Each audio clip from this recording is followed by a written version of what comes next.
এটা কিভাবে পরিমাপ করা যায়? অবস্থা দিয়ে, ব্যবহার দিয়ে। আপনি যদি দেখেন যে না, লোকটা বিপদের সময় আপনার পাশে দাঁড়ায়, এটা বলতে হয় না, এটা বুঝে ফেলতে পারে লোকটা ভালোবাসে, ঠিক না?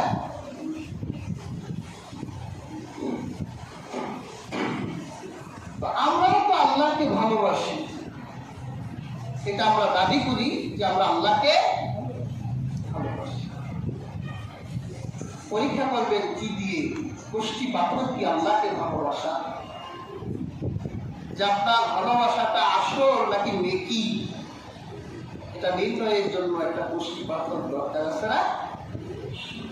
আল্লাহ সূরা আল ইমরানের ৩১ নম্বর আয়াতে সেই গোষ্ঠী পাথরের কথাটা তুলে ধরলেন যে হাবিব, আপনি বলুন, আমার অনুসরণ করুন। যদি আপনি রাসূলুল্লাহ অনুসরণ করতে পারেন তাহলে আপনার ভালোবাসা আসবে।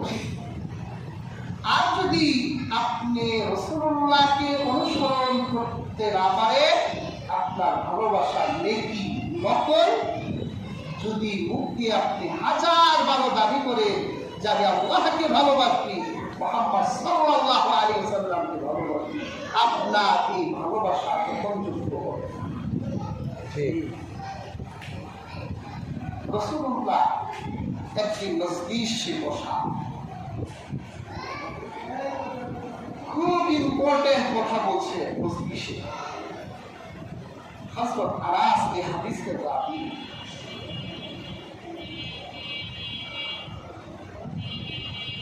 এক সাহাবী আল্লাহর হাবিব কি বললেন? মাতাস সাআ, কিয়ামত কখন হবে? আল্লাহর হাবিবের গুরুত্বপূর্ণ আসরে বসা, গুরুত্বপূর্ণ কথা তিনি বলছেন। এমন সময় হঠাৎ করে অপ্রাসঙ্গিক একটি প্রশ্ন এসে গেল, মাতাস সাআ, কিয়ামত কখন হবে? আল্লাহর হাবিব একটু রাগ হলেন। আল্লাহর হাবিব বললেন, ওয়াইলাকা মা আ'দাত্তা লাহা, তুমি ধ্বংস হয়ে যাও। তুমি যে বলছো যে কিয়ামত কখন, তোমার কিয়ামতের প্রিপারেশন কি বলো? তুমি যে কিয়ামত চাও, কিয়ামতের জন্য তুমি কি প্রস্তুতি রেখেছো আমাকে বলো। এই বাচ্চাগুলি বাইর করে দেন তো। হাজিরিন,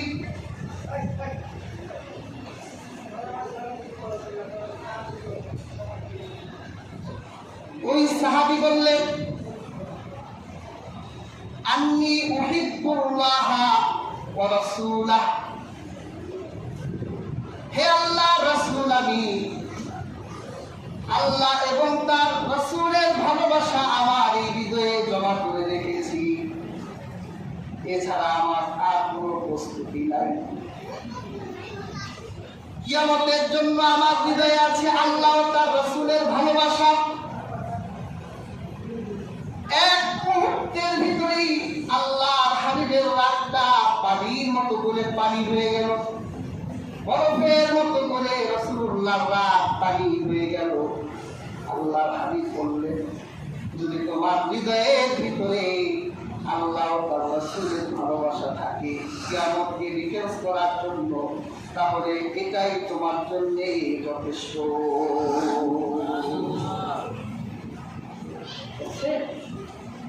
আল্লাহকে ভালোবাসলে, রাসূলুল্লাহকে ভালোবাসলে, কিয়ামতের মতো বিপদের প্রিপারেশন তার কাছে একটা খুব ছোট্ট বিষয়। সুবহানাল্লাহ। আর আল্লাহ পাক কি করবেন? রাসূলুল্লাহ অনুসরণকারীকে তখন আল্লাহও ভালোবেসে ফেলবেন। তার দাবি সত্য, সে আল্লাহর ভালোবাসা পেতে চায়, আল্লাহ রাসূলের অনুসরণ করার সাথে সাথে আরশের মালিক আল্লাহ তাকে ভালোবেসে ফেলেন। ভালোবেসে জীবনের কবিরা সগীরা যতগুলো আছে আমার আল্লাহ পাক বিনা প্রশ্নে বিনা বাক্যে ক্ষমা করে দেন।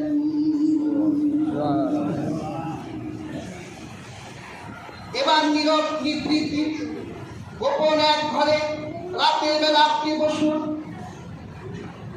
তারপর চিন্তা করুন আপনি কি আল্লাহর ভালোবাসা পেয়েছেন কিনা,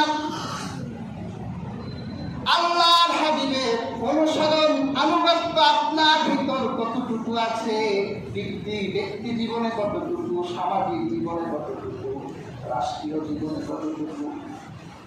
আপনি নীরব নিবৃত্তি এক ঘরে বসে চিন্তা করে দেখেন, যদি দেখেন যে না আপনি আল্লাহ রাসূলের আনুগত্যের ক্ষেত্রে আপনি 100, তাহলে আপনি নিজের মাপ নিজে করুন, আল্লাহ আপনাকে ভালোবেসেছে।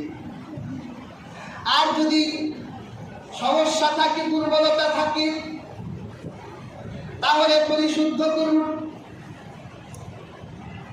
আল্লাহর হাবিবের সাহাবায়ে কেরাম এই ব্যাপারে ছিলেন বদ্ধপরিকর, প্রতিজ্ঞবদ্ধ।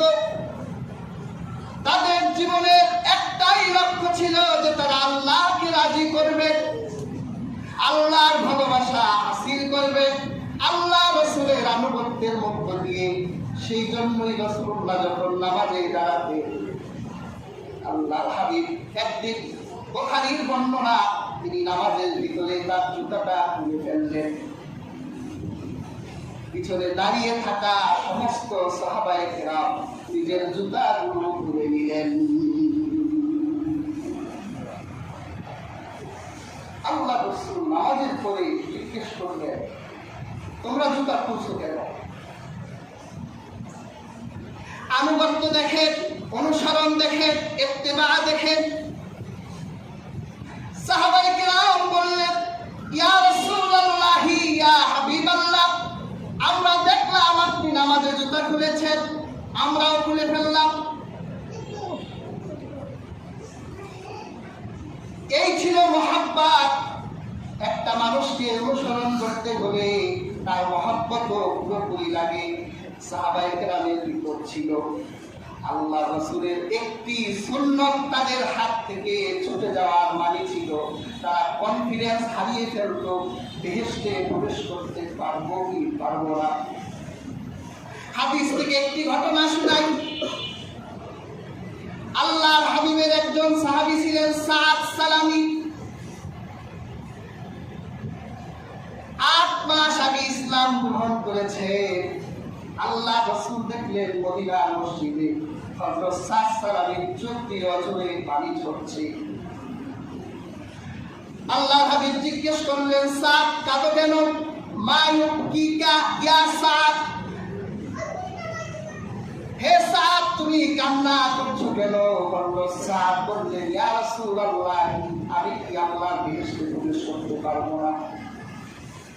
আমি কি আল্লাহর জান্নাতে যেতে পারবো না? আল্লাহর হাবিব বলল, কেন তুমি কি ঈমান আনো নাই? সাদ বলল, হে আল্লাহ রাসূল, 8 মাস আগে ঈমান এনেছি। তারপর আপনি যে ওজিফা দিয়েছিলেন আপনার প্রত্যেকটি সুন্নতকে ইত্তেবা করি। এই 8 মাস মদিনার গলি গলিতে এমন কোনো বাড়ি নেই যে বাড়িতে আমি না গিয়েছি। যে আপনাদের একটি কন্যা থাকলে আমার কাছে দিয়ে দেন, কারণ রাসূলুল্লাহ বলেছেন, আমি কাবু সুন্নতি মান রাগিবা আন সুন্নতি ফালাইসা মিন্নি। ইয়া আমার সুন্নত। আর যে ব্যক্তি আমার সুন্নতকে তরক করলো, অবজ্ঞা করলো, সে আমার উম্মত নয়। আমি আপনার সবগুলো সুন্নত ইত্তেবার সাথে ভালোবাসার সাথে পালন করি, কিন্তু এই সুন্নতটা পালন করতে পারছি না। অবিবাহিত অবস্থায় যদি আমি কিয়ামতের ময়দানে আল্লাহর সামনে দাঁড়াই, তাহলে আপনার এই সুন্নতটা তো আমি পালন করতে পারি নাই। এই অপরাধের কারণে হয়তো আল্লাহ পাক আমাকে জান্নাত থেকে মাহরাম করে দিতে পারে।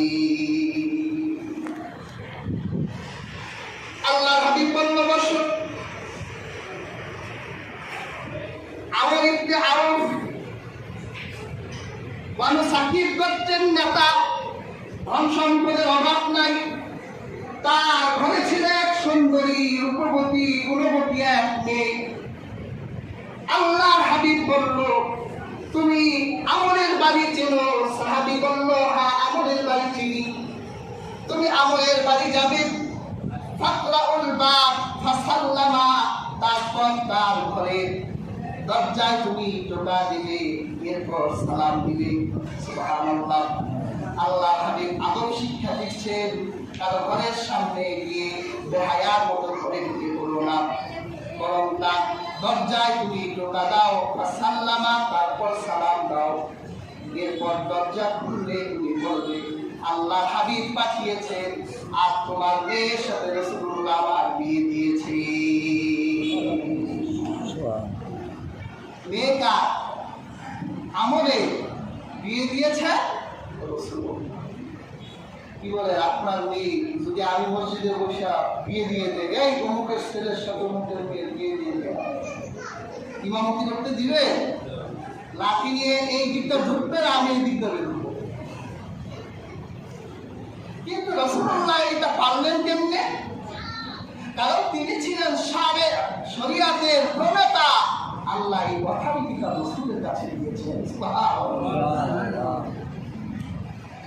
হযরত সাদ সালামী আমরের বাড়ি গিয়ে তার দরজায় টোকা দিলেন, সালাম দিলেন। কে? আমি সাদ সালামী। কেন এসেছো? আল্লাহর হাবিব পাঠিয়েছেন, তোমার মেয়ের সাথে আমার বিয়ে দিয়েছে। এবার সাদ সালামী একটা পরিচয় শুনে, তিনি এক ছিল, তিনি বেকার সাহাবী ছিলেন, তার কোনো কাজ ছিল না। 2 নাম্বার, চেহারাটা ছিল খুব কালো, আবার চেহারার ভিতর ছিল বসন্তের দাগ। কিছু থাকার না থাক, আমাদের বিক্রমপুরে ছেলের কাজ করতেই হয়, কাজ করলে হবে না, বড় বিজনেস থাকতে হবে। তারপরে মেয়ে দিব কি দিব না তাও আবার চিন্তা করবে। দেখলাম এক লোক তার মেয়ে বিয়ে দিবে,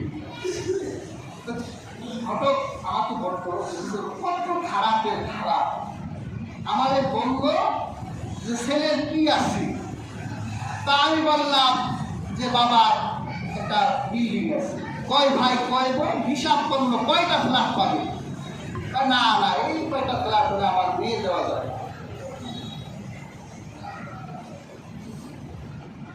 হাজরি এইরকম ফেক গুণ খুঁজে আসল গুণ আমরা খুঁজি না। এই জন্য বড় লোকরা গরিব ঘরের মেয়ে বিয়ে করে আরেক জায়গায় পরক্রিয়া করে। কারণ হুজুরদের কাছে আসে, আমার কাছে অনেক লোক আসে, হুজুর মেয়েটাকে বিয়ে দিলাম, এখন জামাই অমুক জায়গায় এই করে সেই করে। তার তো বাপের ক্ষমতাও নাই যে আইনের কাছে দিবে, টাকা তো থাকতে হবে। আর রাসূলুল্লাহ বলেছেন, জাতির দিন তোমরা ধর্মকে প্রাধান্য দাও। ছেলে ধার্মিক, মেয়ে ধার্মিক, টেনে ঘরে আনো, আল্লাহর বেহেশত হওয়ার ঘরের ভিতরে আমরা প্রতিষ্ঠিত করি। সুবহানাল্লাহ।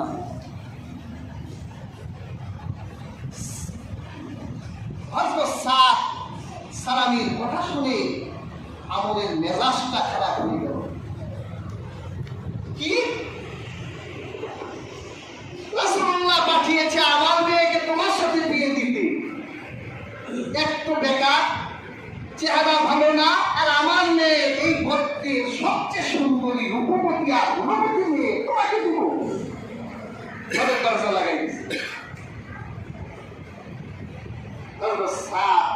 মসজিদে নববতী গিয়ে এক সাইডে বসে চোখের পানি ছেড়েছে, কান্না করছে। রাহমাতুল্লিল আলামিন সাদের কাছে গিয়ে বলল, সাদ চোখে পানি কেন? কি হয়েছে তোমার?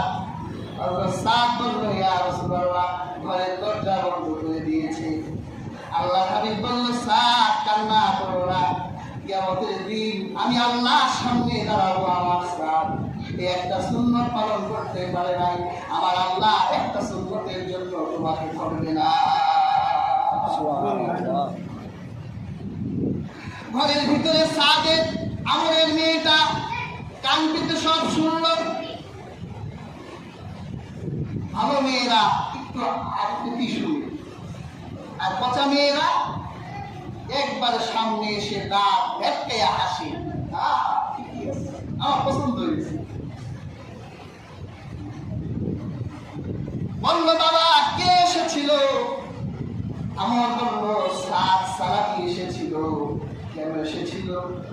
সে তোমাকে বিয়ে করতে চায়। কে পাঠিয়েছে? আল্লাহ রাসূলের কথা বলল যে রাসূলুল্লাহ পাঠিয়েছে। তখন আমরের কন্যা বলেছিল বাবা আল্লাহ যা আল্লাহ যা। বাবা যদি আপনি বাঁচতে চান তাহলে দৌড়ে রাসূলুল্লাহ দরবারে চলে যান। আল্লাহ রাসূল যাকে আমার স্বামী বানায়া আমার বাড়ি পাঠালো তাকে তারাই দেবার অধিকার আপনাকে কে দিয়েছে? দেখেন মেয়ে কেমন, আল্লাহর হাবিবের প্রতি এই মেয়ের ভালোবাসা কত উচ্চ কথা। বাবা তুমি বাঁচতে চান, আপনার বিরুদ্ধে আকাশ থেকে জিবরীল ওহী আনবে। যদি বাঁচতে চান, নাজাত চান, দৌড়ে রাসূলুল্লাহর কাছে যান।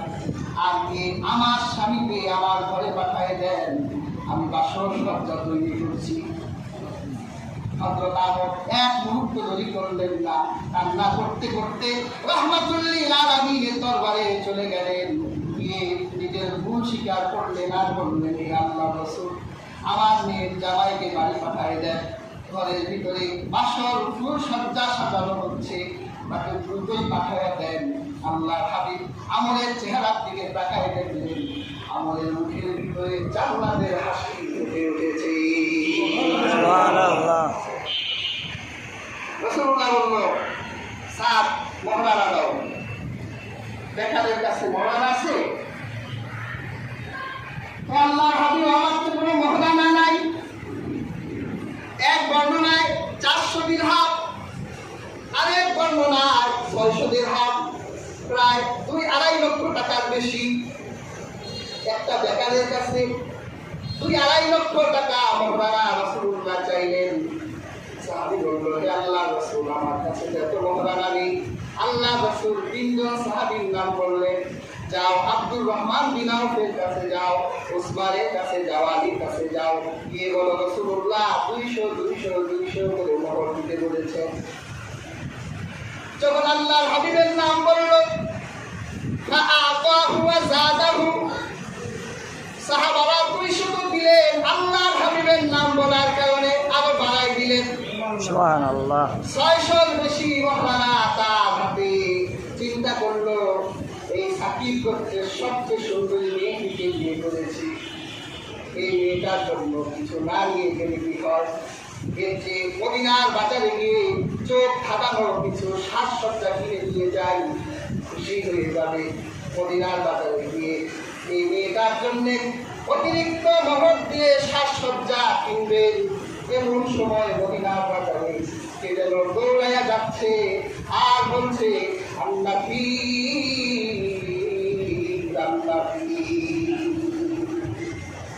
এই মদিনার বাজারে যদি আল্লাহ রাসূলের কোন সাহাবীরা থাকো তাহলে তোমাদেরকে জিহাদের আযান শোনানো হলো। আল্লাহ হাবিব জিহাদের ময়দানে যাচ্ছে, তোমরা যদি জিহাদের সৈনিক হতে চাও, রাসূলুল্লাহর সাথে কাঁধে কাঁধ মিলাইয়া শত্রুর বিরুদ্ধে যুদ্ধ করতে চাও, তাহলে দ্রুত আসো। হযরত সাদ সালামী চিন্তা করলেন, আল্লাহর হাবিব আমাকে পাঠালেন বাসর ঘরে, আর রাসূলুল্লাহ যদি তাবুকের ময়দানে যুদ্ধের জন্য বীর গর্বে লড়তে লড়তে শত্রুর বিষাক্ত একটা তীর যদি তার শরীরে ঢুকে যায়, আর আমি এই অবস্থায় যদি স্ত্রীর সাথে আনন্দ এনজয় ব্যস্ত থাকি, তাহলে কিয়ামতের দিন আল্লাহর সামনে ইনসাফের আদালতে কি জবাব আমি দেব? কি করব আমি? হাদিসের কিতাবে এসেছে, ফালাম্মা ওয়াসালু ইলাস সামা, আকাশের দিকে চেহারা ফিরাইয়া আল্লাহকে বলতে লাগলেন, হে আল্লাহ, আমার নিজের অধিকারের উপর রাসূলুল্লাহর অধিকারকে প্রাধান্য দিলাম। আমি আর স্ত্রীর সাথে বাসর সজ্জায় আনন্দ করব না, যুদ্ধের মাঠে সৈনিকের মতো বীর গল্পে যুদ্ধ করে রাসূলুল্লাহ সন্তুষ্টি হাসিল করব। সুবহানাল্লাহ। হাজির, এই দেনমোহরের টাকা দিয়ে যুদ্ধের পোশাক কিনল, যুদ্ধের মাঠে গিয়ে বীর গর্বে যুদ্ধ করতে লাগলো। শত্রুর বিষাক্ত তীর এসে হযরত সাদ সালামীর শরীরে ঢুকে গেল। আর এক মুহূর্ত দেরি হলো না, যুদ্ধের মাঠে হযরত সাদ সালামী শহীদ হয়ে গেলেন। আল্লাহর হাবিব যুদ্ধের পরে শহীদদের লাশ একত্রিত করার নির্দেশ দিলেন। সাহাবায়ে কেরাম শহীদদের লাশগুলো যখন একত্রিত করছিলেন, আল্লাহর হাবিব দেখলেন লৌহ বর্ম খুলে গেছে, একটা কালো পা যুদ্ধের মাঠে বের হয়ে আছে। রাসূলুল্লাহ কালো পাটা দেখে চিনে ফেললেন যে এই পা তো আমার সাদ সালামীর পা ছাড়া আর কারো পা হতে পারে না। আল্লাহর হাবিব দৌড়ে হযরত সাদ সালামীর মাথাটা নিজের রানের উপর রাখলেন। চোখ দিয়ে মুহাব্বতের পানি ঝরতে লাগলো। আল্লাহর হাবিব আকাশে তাকালেন, মুস্কি হাসি দিলেন, চেহারাটা ঘুরাই দিলেন।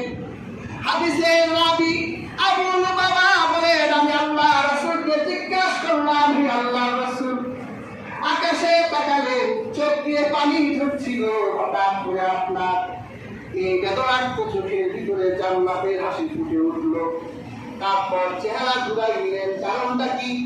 আল্লাহর হাবিব বললেন যে আমি কাঁদলাম, আমার এই সাহাবীকে আমি তার স্ত্রীর সাথে ফুল সজ্জায় বাসর সজ্জায় পাঠিয়েছিলাম, কিন্তু আমি রাসূলের ভালোবাসা তাকে বাসর করে ঢুকতে দিল না।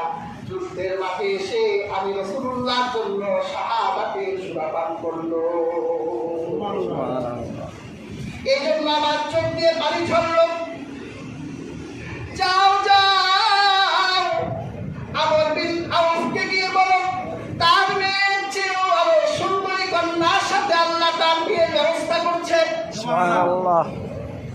আমি যখন আকাশে তাকালাম, দেখলাম জান্নাতের ভিতরে আমার সাদের জন্য বাসর সাজানো হচ্ছে। আর তার রুহুটা নেওয়ার জন্য জান্নাতের হুরবালারা এই তাবুকের মাঠের দিকে যখন প্রতিযোগিতা করে আসছিল, সামনে দাপুরগুলো সরে যাচ্ছিল, লজ্জার কারণে আমি রাসূল চেহারা ঘুরাই দিলাম। সুবহানাল্লাহ।